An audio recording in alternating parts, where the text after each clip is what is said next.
اس رات کے جھرمٹ میں اللہ کی بے پناہ رحمتوں کا نزول ہوتا ہے،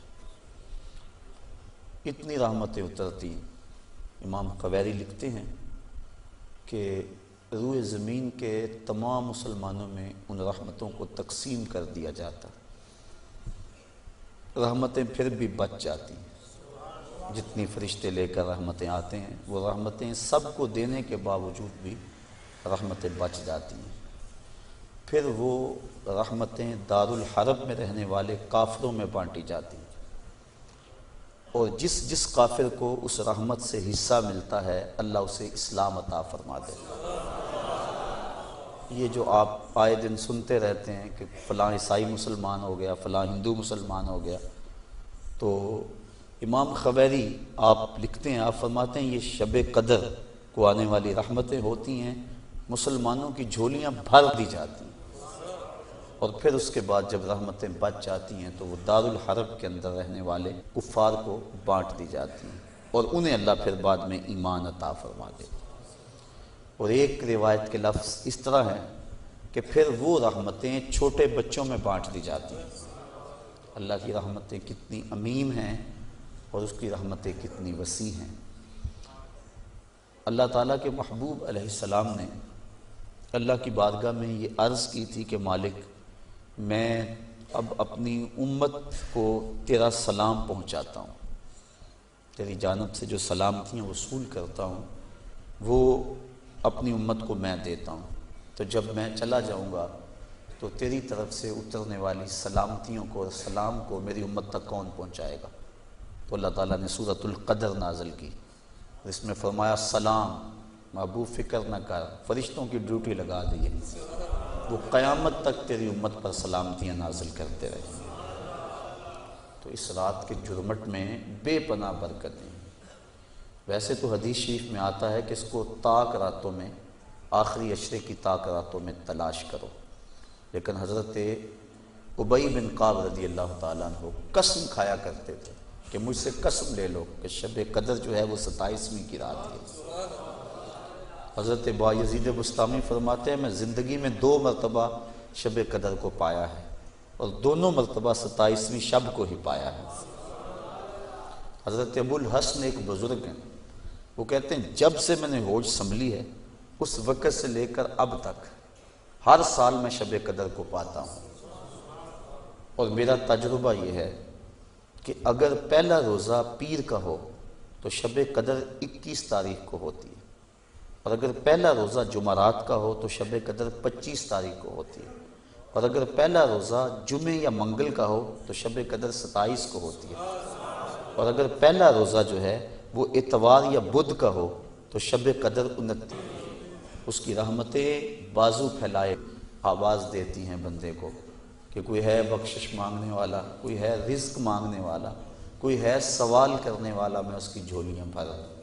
ہم تو مائل بکرم ہیں کوئی سائل ہی نہیں، راہ دکھلائیں کسے کوئی راہ روے منزل ہی نہیں۔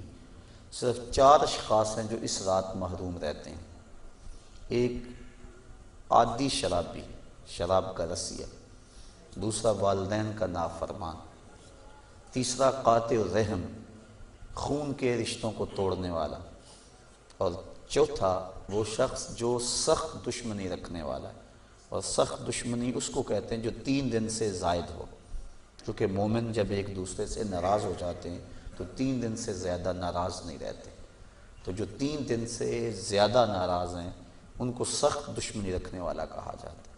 تو اس رات کی جھرمٹ میں، اس رات کے حسین لمحوں کے اندر یہ 4 بندے اللہ کی رحمتوں سے محروم رہ جاتے ہیں۔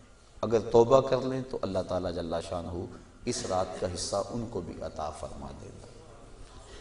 اور ایک حدیث کے اندر آتا ہے کہ جو شخص شب قدر کو 2 رکعت نوافل اس طرح ادا کرے کہ سورہ فاتحہ کے بعد 7 مرتبہ سورہ اخلاص پڑھے، اس کے بعد سلام پھیر کے کہے استغفر اللہ و اتوب الیہ، اور یہ 70 مرتبہ پڑھے بعد میں، تو اپنی جگہ سے اٹھے گا نہیں کہ اللہ اسے بھی اور اس کے ماں باپ کو بھی بخش دے گا، یہ اللہ اسے انعام عطا فرماتا ہے۔ انشاءاللہ بعد میں ہم اس کا اہتمام کریں گے، اور بھی نوافل وظائف اور مختلف جو ہیں وہ شب قدر کی برکتیں اور فضیلتیں ہیں۔ سورہ تکاثر اور اس کے بعد سورہ اخلاص پڑھنے کا حکم ہے، اور وہ 4 رکعتیں ہیں، 70 مرتبہ پڑھی جائیں۔ دیگر مختلف جو ہیں وہ علماء نے اپنے اپنے تجربات اور ان کو جو روایات ملی ہیں وہ امت تک منتقل کی ہیں۔ تو یہ رات اپنے دامن میں اس اعتبار سے بہت ساری رحمتیں لیے ہوئے ہمارے ہاں جلوہ گر ہے۔ اللہ تعالیٰ اس رات کی برکتیں ہم سب کو نصیب فرمائے۔ اس کو توبہ و انابت کی رات بھی کہا جاتا ہے۔ جب انسان جاگتا ہے اس رات میں تو اللہ تعالیٰ جل شانہ ما قبل کے سارے گناہوں کو معاف فرما دیتا ہے۔ وہ فرمایا کہ من کاما لیلۃ الصیام، لیلۃ القدر اس سے مراد ہے، ایمانم و احتساباً غفر لہ ما تقدم من ذنبہ، جس نے لیلۃ القدر کو قیام کیا اللہ تعالیٰ اس کے پچھلے سارے گناہوں کو معاف فرما دیتا۔ ایمانم و احتساباً 2 شرطیں، ایک ایمان کی حالت میں ہو اور دوسرا اپنے نفس کا محاسبہ کر رہا، کیونکہ اپنے نفس کو محاسبے میں رکھنا چاہیے، اس کو بے لگام نہیں ہونے دینا چاہیے۔ جو پڑھ رہے ہیں کہہ رہے ہیں اس پر مانن استحضار موجود ہو، اور ہم اگر توبہ کریں رجوع لائیں اس کے حضور تو وہ صرف زبان سے نہ ہو بلکہ ہمارے دل کی اتھاہ گہرائیوں سے۔ فرمایا کہ التائب من الذنب کمن لا ذنب لہ والمستغفر من الذنب وہو مقیم علیہ کالمستہزئ بربہ، جو گناہوں سے توبہ کرتا ہے وہ تو ایسا ہے جس طرح اس نے گناہ کیا ہوا ہے نہیں، اور جو توبہ کرتا ہے استغفار بار بار پڑھتا ہے، استغفر اللہ کہتا ہے، لیکن وہ گناہوں کو چھوڑنے کا ارادہ نہیں پاتا اپنے اندر، جمع ہوا ہے گناہوں پر۔ کہا کل مستہزئ بربہ، وہ اپنے رب سے مذاق کرنے والا ہے کہ جس پر استغفار کر رہا ہے اس کو تو چھوڑ ہی نہیں رہا، اس کا تو ارادہ ہی نہیں کر رہا کہ میں نے اس کو چھوڑنا ہے، تو وہ تمسخر کرنے والا کہلاتا ہے۔ تو جو ہم دعا مانگتے ہیں، جو ہم کہتے ہیں، مانن اس کا استحضار ہونا چاہیے، اور جو ہم اللہ سے وعدہ کرتے ہیں اس وعدہ کو پورا کرنے کی کوشش کرنی چاہیے۔ اللہ تعالیٰ کریم ہے۔ حضرت عائشہ صدیقہ رضی اللہ تعالیٰ عنہ فرماتی میں نے حضور سے عرض کی، ترمذی اور ابن ماجہ کی روایت ہے کہ جب میں شب قدر کو پا لوں تو میں اللہ سے کیا مانگوں؟ تو حضور نے جو دعا تعلیم دی وہ یہ تھی کہ اللہ کی بارگاہ میں پھر عرض کرنا کہ اللہم انکا عفو کریم تحب العفو فاعف عنی، اے اللہ تو معاف کرنے والا ہے، کرم فرمانے والا ہے اور معافی کو پسند کرتا ہے، مجھ سے درگزر فرما لے۔ تو یعنی اس خاص لمحے کے اندر اگر اللہ سے کچھ مانگنا ہے، جب شب قدر کو پا لیں، وہ لمحے آ جائیں، جب جبریل مصافحہ کر رہے ہیں، جب بدن کے رونگٹے کھڑے ہو جائیں، رقت طاری ہو جائے، وہ کیفیت بن جائے کہ دل کہے، وجدان ادراک کرے کہ یہی لیلۃ القدر ہے، یہی وہ لمحے ہیں، اور یہ جو میرے اوپر کیفیت ہے یہ مصافحہ جبریل ہے۔ جب یہ کیفیت مل جائے تو اس وقت اہم وقت کیا مانگے؟ تو کہا اہم وقت یہ مانگے اے اللہ مجھے معاف کر دے۔ تو یہ اہم دعا ہے مومن کی، جس کو تعلیم دیا گیا شب قدر کے حوالے سے۔ آگے پیچھے بھی اللہ کی بارگاہ میں یہ دعا مانگنی چاہیے۔ اگر انسان کے توبہ سے گناہ مٹ جاتے ہیں استغفار پڑھنے سے، عفو و کرم کا مطالبہ کرنے سے، اور اگر گناہ نہ بھی ہوں تو اللہ تعالیٰ درجے بلند فرما دیتا ہے۔ حضور علیہ السلام نے ارشاد فرمایا میں ہر روز اللہ سے 100 مرتبہ استغفار کرتا ہوں، 100 مرتبہ، جبکہ حضور کے دامن پہ تو گناہ کا ایک داغ بھی نہیں ہے، لیکن اس کے باوجود 100 مرتبہ حضور اللہ کی بارگاہ میں استغفار کرتے ہیں۔ اور ہم جو لتڑے پڑے ہیں گناہوں سے، صبح سے شام تک ہماری زندگی اسی دلدل میں پھنسی ہوئی ہے، تو پھر ہمیں تو بہت زیادہ استغفار کی ضرورت ہے۔ اللہ اکبر، عبرت اللہ نصیب فرما دے۔ وہ ایک بچہ تھا چھوٹا، جنگلوں میں رو رہا تھا اور اس کی آنکھوں میں آنسو امٹ رہے تھے اور چیخ رہا تھا، رو رہا تھا۔ کوئی بزرگ تھا، وہ قریب سے گزرا، دیکھا بچے کو رو رہا ہے، کہا بیٹا کیا ہوا ہے؟ کہا اللہ سے بڑا ڈر لگتا ہے۔ چھوٹا سا بچہ 6-7 سال کی عمر ہے۔ اللہ اکبر، اللہ سے ڈر لگتا ہے۔ تو اس نے کہا بچہ تیرے تو نامہ اعمال میں ابھی گناہ ہی درج نہیں ہوا۔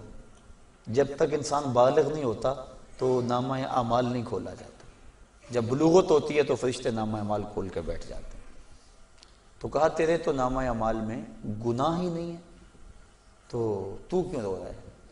کہا میں نے اپنی امی کو دیکھا تھا کہ وہ چولہے کے اندر لکڑیاں ڈال کر ان کو آگ لگاتی تھی، آگ نہیں لگتی تھی، دیا سلائی بجھ جاتی تھی۔ اس نے چھوٹی چھوٹی لکڑیاں لی اور ان کو توڑ کے نیچے رکھا، پہلے چھوٹیوں کو لگائی اور ان کو لگی، پھر بڑیوں کو لگ گئی۔ تو میں اس وقت سے چیخ رہا ہوں کہ حشر کے دن جہنم کے اندر اگر بڑے بڑے گناہ گاروں کو ڈالا گیا، آگ نہ لگی تو مجھ چھوٹے کو نہ رکھ لیا جائے۔ یعنی خوف اور خشیت کا عالم دیکھیے۔ تو کہا میں تو اس وجہ سے ڈر رہا ہوں۔ تو جن کے ذمے گناہ بھی نہیں ہیں وہ ڈر رہے ہیں، رو رہے ہیں، جس کے دامن کو اللہ نے عصمت کے پھولوں سے مزین کیا ہوا ہے، وہ تو روز 100 مرتبہ استغفار کریں اور اللہ سے توبہ کریں۔ اور ہم جو سراپا گناہ ہیں، ہماری سوچ، ہماری فکر، ہمارے خیال، ہمارے کاروبار گناہوں میں لتڑے ہوئے ہیں سب کچھ۔ تو اس لیے ہمیں بہت زیادہ ضرورت ہے اس بات کی کہ ہم اللہ کے حضور رجوع کریں۔ یہ ایک رات 1000 مہینے سے بہتر ہمیں دے دی گئی۔ 1000 مہینے کی عبادت کریں، 83 سال اور 4 ماہ بنتے ہیں۔ اتنی دیر قیام میں کھڑے رہو، رکوع اور سجدے میں کھڑے رہو، اور ایک رات عبادت میں گزار لو۔ اور ایک روایت میں پڑھا جو اس رات میں اللہ اکبر جتنی دیر میں بکری کا دودھ دھویا جاتا ہے، کتنی دیر لگتی ہے بکری کا دودھ دھوتے ہوئے، اتنی دیر قیام کیا، کھڑا رہا عبادت میں، نماز میں، جتنی دیر میں بکری کا دودھ دھویا جاتا ہے، اللہ تعالیٰ اس کی مغفرت اور بخشش فرما دیتا ہے اور اس کو پوری لیلۃ القدر کی فضیلت عطا کر دیتا ہے، جس نے اتنا قیام کیا جتنا بکری کا دودھ دھوتے ہوئے وقت لگتا ہے۔ تو اللہ نے یہ مجھے اور آپ کو توفیق عطا فرمائی اور امت کو یہ مزاج عطا کر دیا کہ وہ جتنے مرضی گناہ گار ہوں، شب قدر کو تو جاگنے کا معمول بن گیا ہے، اور کئیوں کو الحمدللہ توبہ بھی نصیب ہوتی ہے، پکی توبہ، اور یہ بہت بڑی دولت ہے۔ زندگی مختصر سی ہے، میں چونکہ تقریر اور گفتگو لمبی نہیں کرنی ہے، اختصار سے عرض کر رہا ہوں کہ مختصر سی زندگی ہے، پتہ نہیں کب سانسوں کی مالا ٹوٹ جائے اور ہم موت کی آغوش میں چلے جائیں، پھر کوئی حجت باقی نہ رہے۔ مجھے اور آپ کو اپنی اصلاح کے لیے کوشش کرنی چاہیے۔